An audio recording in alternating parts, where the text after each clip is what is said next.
Hello everyone, this week I want to go back to basics. A lot of people have been asking me where do I start? So here are some instructions on how to draw a bird, a cat, a horse and a bee that you can pause, rewind and copy while you watch. If you sign up for the Arty Mouse newsletter and the link below this week, your tips will be worksheets about these drawings, plus one more mystery worksheet containing another mystical animal.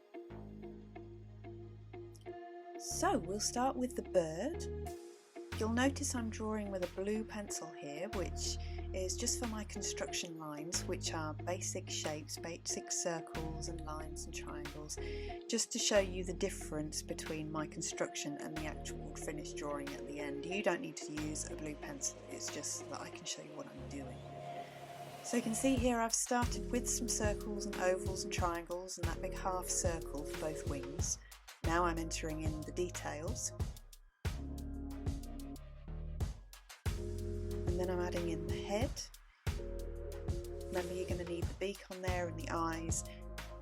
There's always a brow line on a bird between the eyes and the beak, so you need to make sure you get that in there.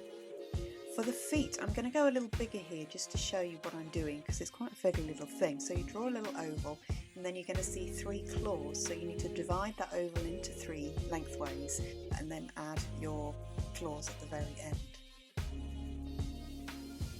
So here we are, I'm putting them in now on a very much smaller scale. Just divide that oval up into 3 and add the claws to the bottom, and then you've got your bird.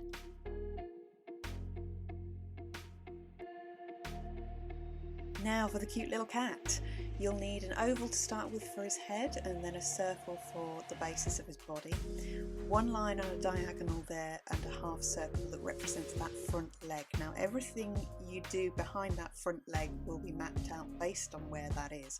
So that's where you draw that first one in your construction lines and then everything else follows.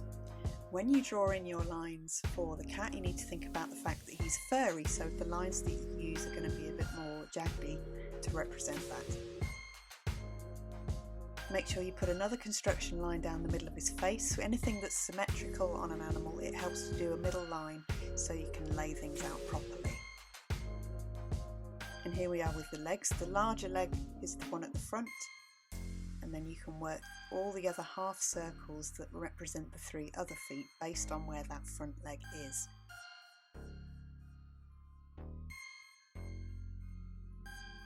Don't forget his toes. Don't forget his whiskers and his sparkly little eyes.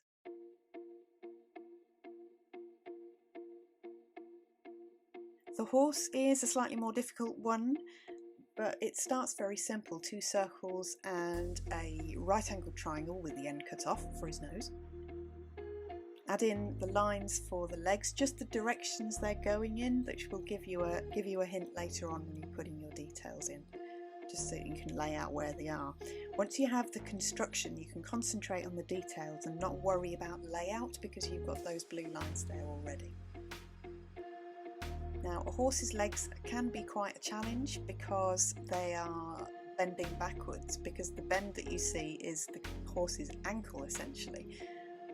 So it's kind of hard to get your head around sometimes, but as long as you've got a reference point that you can copy, you should be absolutely fine.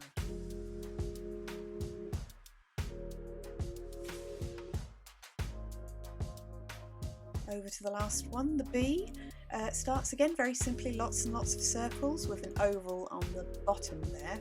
A wide arc helps you to draw in the wings. Again, you're working symmetrically on this one, so it's quite easy to follow your own work. You do one side and then the other side, keep going back and forth between each side so that you can follow what you've already done and not get confused. Again, you've got fuzzy little lines because they're a little bit furry. So make sure you follow those in the right sort of direction to make that work with the animal. So once you've got the body in there, have a think about the legs. Again, it helps to work symmetrically, so do each segmented section on one leg and then go to the other side and mirror it with the other leg. It'll make it easier to keep up with yourself and not get confused, to keep moving from side to side.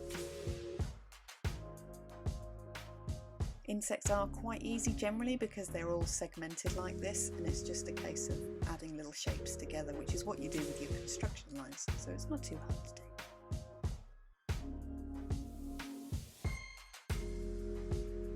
So there are your 4 animals to have play with. Have some fun, and I look forward to sending you your 5th animal via the emailed weekly newsletter. If you haven't signed up yet, there's still time. Just click on a link below any of my videos to join in with the Arty Mouse tribe. There's also the Arty Mouse 76 Instagram page where you can send me anything you're working on to get some help. See you soon.